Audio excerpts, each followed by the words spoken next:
This is the Bromley Healthcare Speech and Language Therapy Wordfinding and Memory webinar. So the overview of the session, we will be talking about what word finding difficulties are, identification of word finding difficulties, so what do they look like or what are the indicators or signs, and how to support children with word finding difficulties. What are memory difficulties? The identification of memory difficulties. So again, what do they look like? What are the indicators or signs?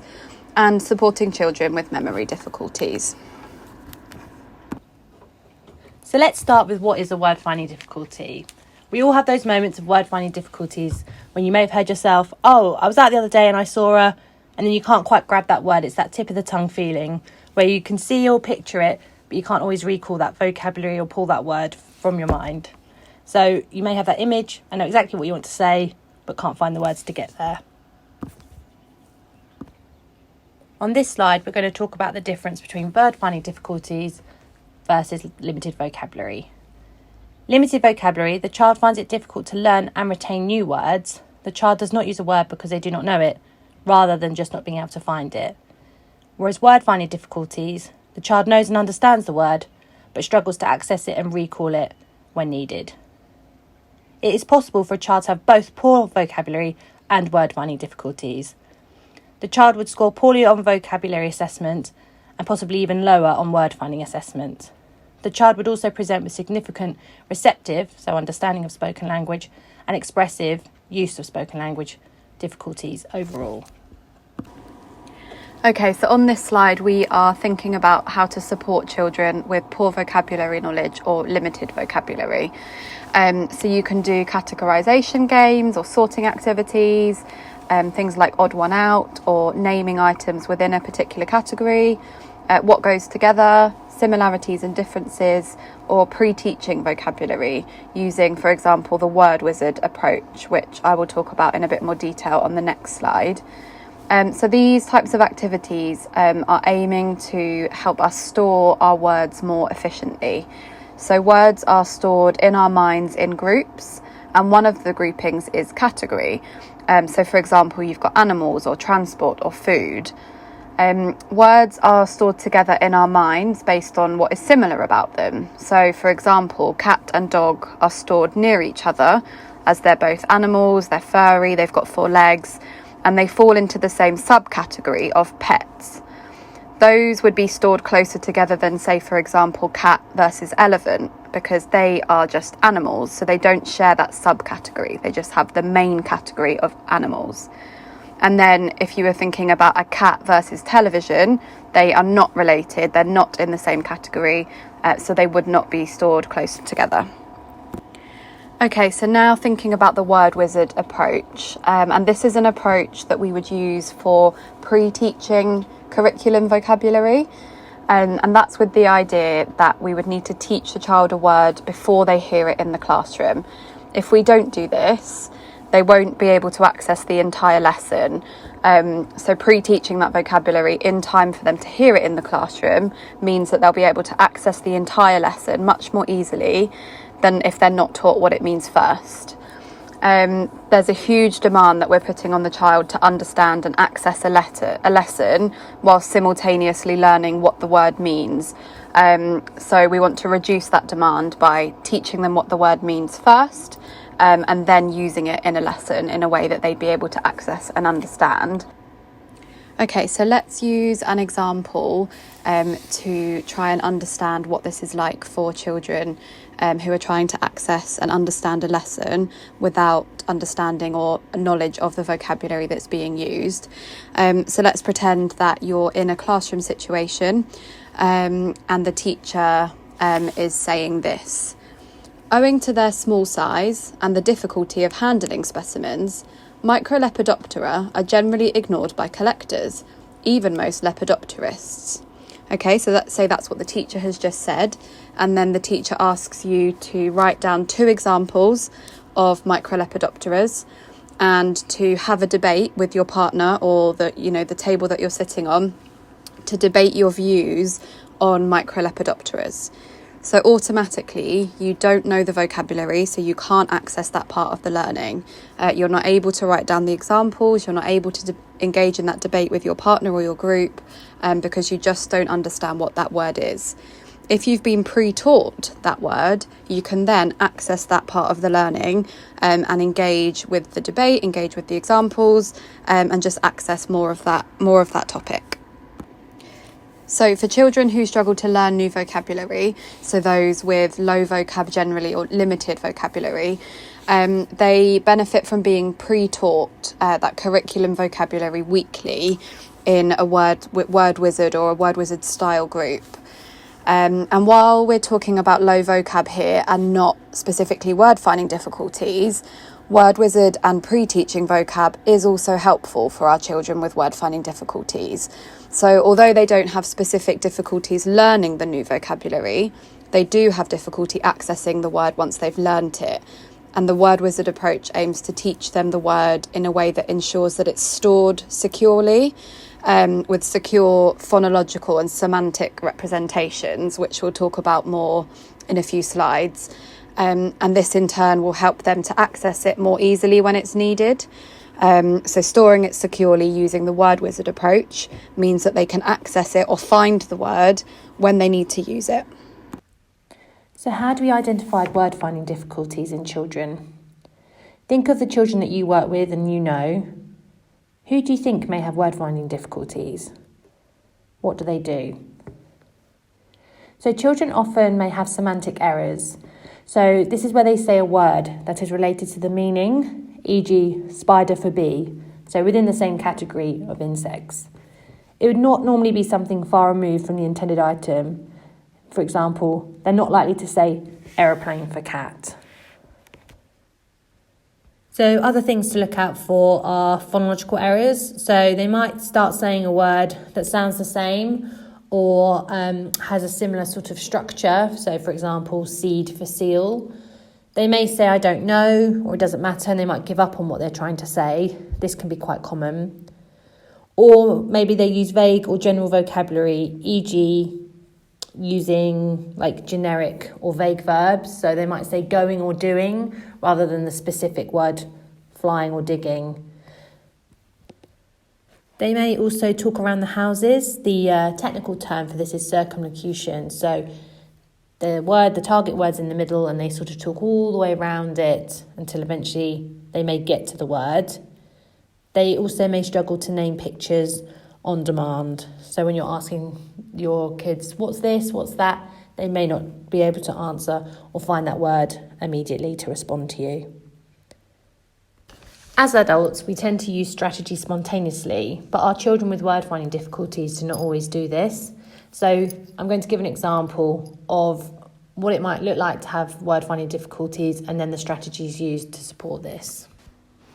So I'm thinking of an object and I'm going to convey what that object is to you without using its name. So for example, you can find it in a pencil case.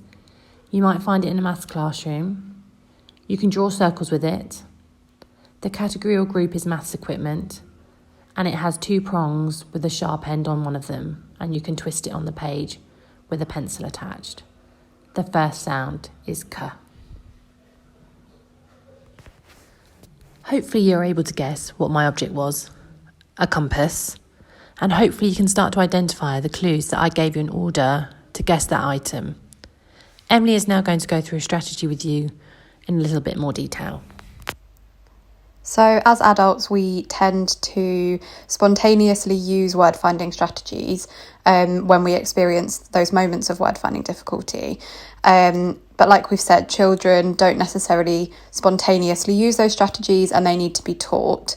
So I just wanted to give an example of a child trying to say a sentence who's experiencing word finding difficulties, who isn't yet using those strategies spontaneously to help themselves get that word across. So it might sound something like this. In the summer, I went to a place and I bought a thing, and then I wore my new glasses in the sea. So I just want to have a think about what examples of word finding difficulty that you noticed in that sentence. Okay, so the first example of a word finding difficulty that you come across in that sentence is the use of the word place. So it's a very general term, it's not specific at all, and that's indicating that the child isn't able to access that word that they want to use to specify, where exactly it was that they went. You then see them using lots of fillers, so things like and and that's always quite a clear way of picking up that a child can't access that word, can't think of that word to use it at the right time. You've got another example of using a general term, so they describe it as a thing, so clearly not very specific. And then you've got them using a semantic error, so talking about wearing their new glasses in the sea instead of saying the word goggles. So they can't access that specific word goggles, so they're using a more general term and making a semantic error there. You can see from that sentence that it's actually really tricky to follow and understand what the child is trying to tell us. So I just want to consider how the sentence would sound if that child was using strategies to support their word finding difficulties. And it might sound something like this. In the summer, I went to a place with sand and it was very sunny.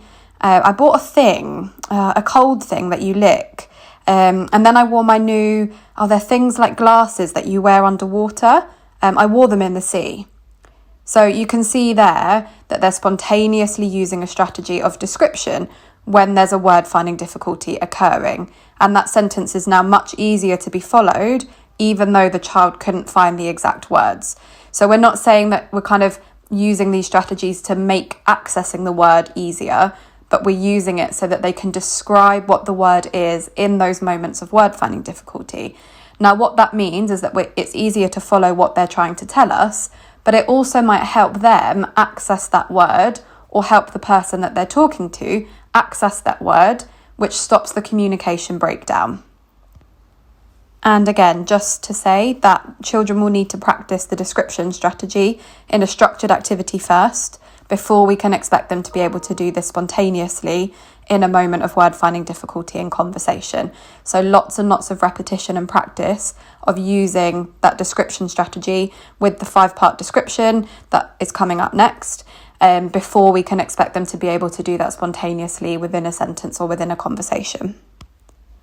Okay, so here we have the 5-part description visual, which can be used to support children to learn how to describe words. So practice that description strategy for when they are experiencing a moment of word finding difficulty. So you've got separated into 5 different parts. Where do you find it? So the location. What does it do, or what do we do with it? So its function. What group does it belong to? So the category, and considering other items that belong to that group. What does it look like, and what sound does it start with? It can sometimes also be helpful to do how many syllables the word has. So children will, of course, need to practice this in a structured activity before being expected to use it spontaneously, as we've already said. And there are lots of different ways that you can practice doing this. So you can just have kind of different object cards. You can have headbands, the game, which is quite a nice one where it's just got all different objects and animals in one place.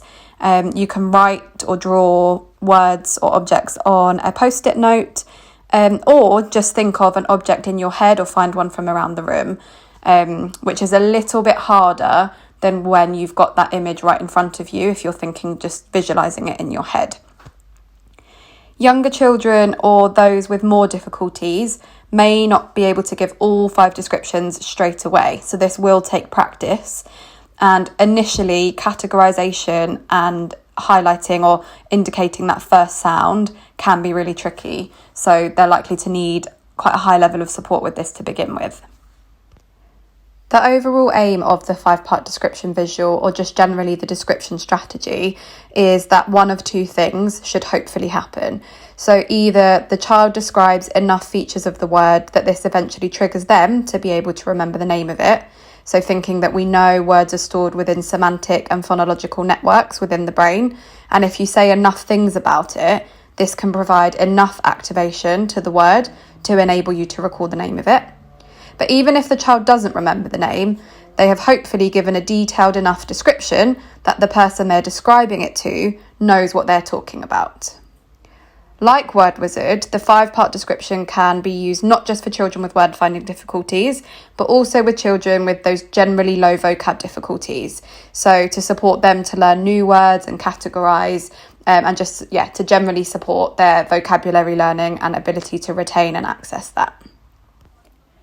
Okay, so what can be done in the classroom to support children with vocabulary and or word finding difficulties?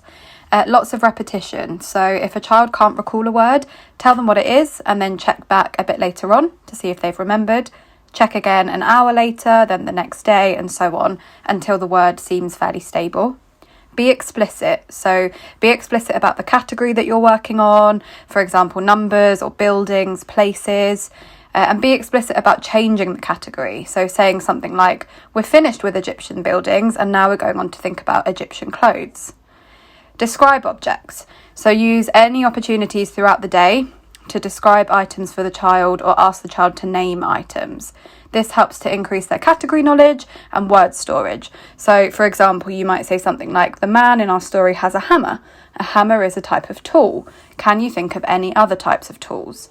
This Roman has a shield. Can you tell me 3 things about a shield? Initial sound prompt. So can the child tell you the first letter or the first sound? If the person listening to the child knows which word they're aiming for, giving the first letter or the first sound can help the child access that word. Other phonic information is also helpful. So for example, talking about what it rhymes with or how many syllables it has. A description prompt. So if the person listening to the child knows which word they're aiming for, they can give some descriptive information to help them access it. So thinking about that 5-part description, so what the target word looks like, what category it's from, where you would find it. Keep trying. So it can take a child several attempts to find the word, so encourage them to keep trying. The child may need extra time to answer a question, so just bear that in mind. And lastly, a vocabulary book. So key vocabulary could be noted in the homework book for follow-up by a support staff or at home. This vocabulary should then be recapped and revisited regularly. So for example, recap previous words at the start of a Word Wizard session before introducing the current session's word.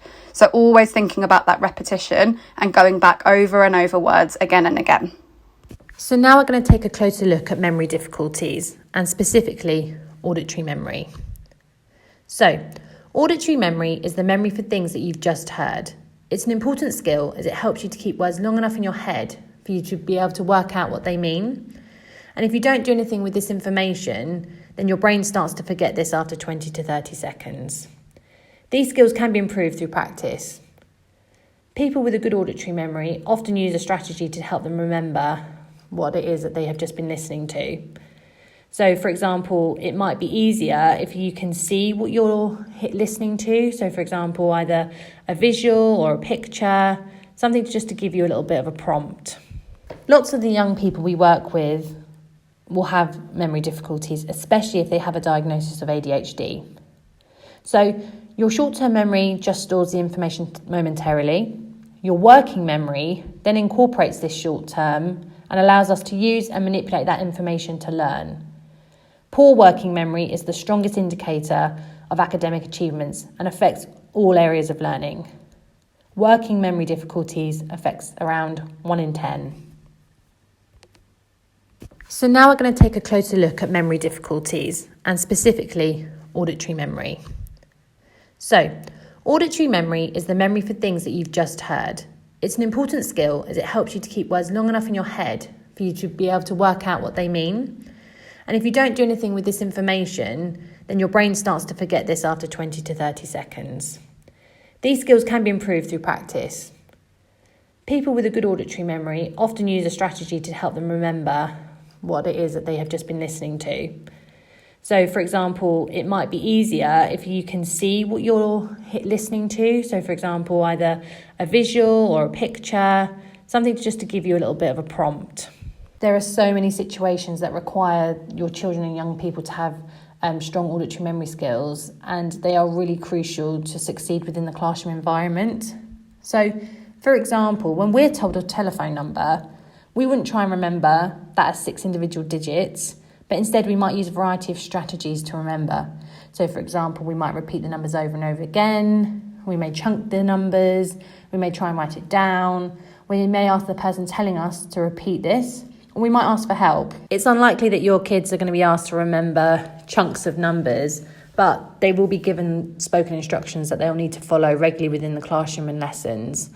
So, for example, they may have an instruction like, first get a dictionary from the shelf, then sit back down at your desk and look up the word conduction. And then I want you to write this down and what it means using your green pen. So that's a lot of information. What order do they have to do it in? What items do they have to remember? How many steps? What's the concepts? The colours? So difficulties is not down to not being able to understand the instruction, but it's the ability to remember it and then follow it. Emily's now going to go into more detail about some strategies that you can use within the classroom to help support the child with memory difficulties. Okay, so a quick activity. I'm going to give you a list of shopping items to remember. So I'm going to read the list twice, and then if you pause the presentation for around 20 seconds and then try to recall those items. So the items are orange squash, bleach, milk, tissues, eggs, chicken and bread. So again, that's orange squash, bleach, milk, tissues, eggs, chicken and bread. Pause for 20 seconds. Okay, so now let's think about what strategies we probably used to help us remember that list of items. The first one is verbal rehearsal, so that is repeating it over and over. So initially, children will prefer to do this aloud and then gradually move to doing this in their head. So as adults, we naturally tend to do this just in our head rather than aloud. Finger counting. So it doesn't come naturally for everyone, but it does help you to remember how many things there were on the list. I tend to do verbal rehearsal and finger counting at the same time. Visualization. So this is useful for remembering items in a list, but can also be used for remembering other verbal information that we've heard.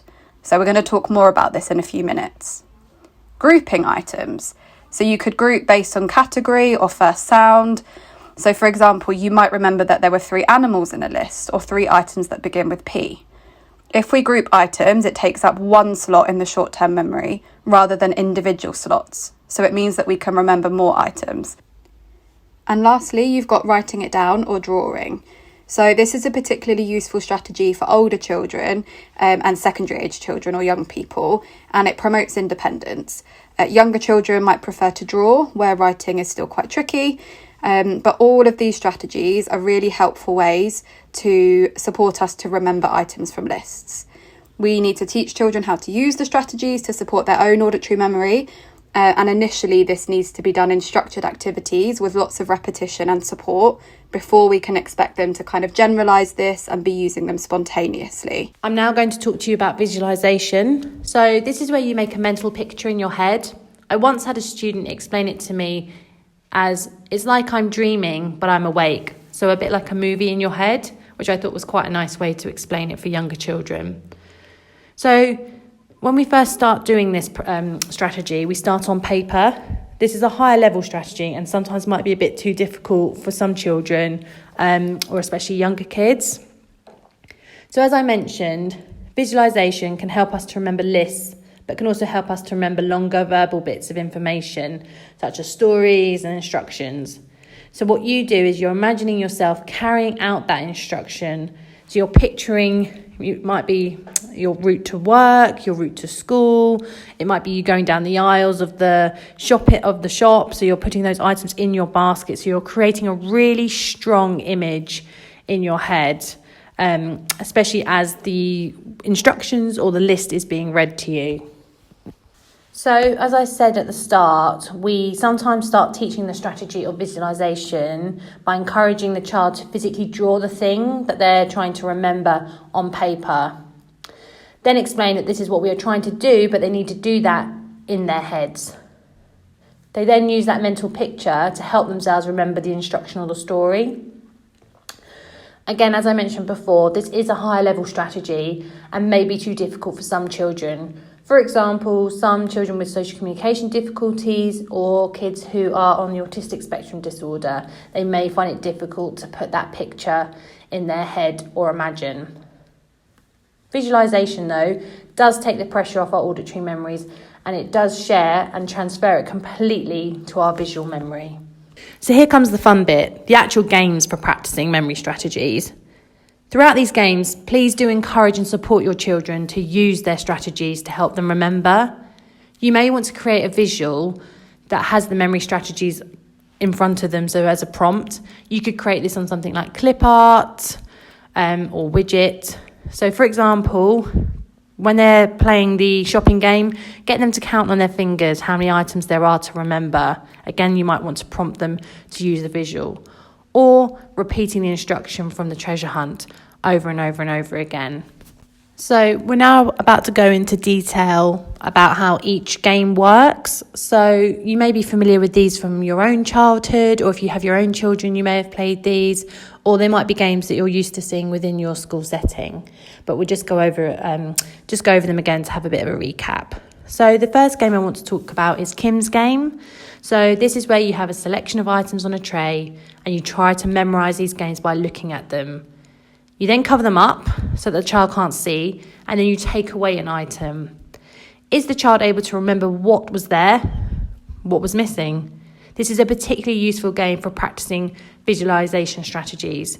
As what you can do is you can get items from different categories, so you might have food items, transport, and see if they can group them that way to help them remember. Or you may have them in different colours, so you might have red items and blue items and green items, and they can remember them through the visualisation of colour. The next game is treasure hunt. This can be used two ways. So for example, hide some things around the room and give the child verbal instructions of how to locate the item. So it might be walk to the table, pick up your water bottle and look under the chair. Remember to encourage the children to use the strategies such as verbal rehearsal, so that's saying it over and over again, and counting on their fingers to help them remember the instructions. Or ask the child to go to a treasure hunt to find a list of items. For example, find the slippers, remote, mug, and hanger in mum's room.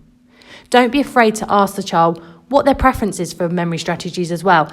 Is it counting on fingers? Is it saying it over and over again? Because you might find that they know already what helps them and what's a more natural strategy for them to go to themselves independently.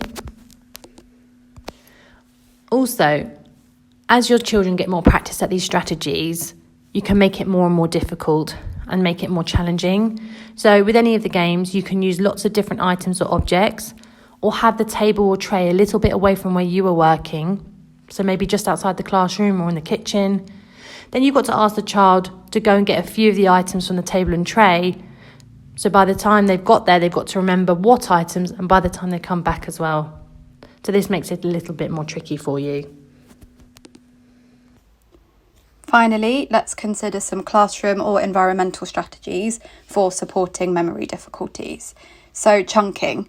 That just means splitting longer instructions up into smaller, more manageable chunks for the child or young person. Repeating, so be prepared to say the instruction more than once. Using visuals, so for example, symbols, pictures, or writing down keywords. This involves the visual memory again, so reduces that pressure. Signing or gesture, so Makaton signs alongside key spoken words. You can use gesture for abstract concepts, so for example, size or location. And again, this involves the visual memory, so it reduces that pressure. And then multisensory teaching, so kinesthetic learning, so learn by doing, move around while learning.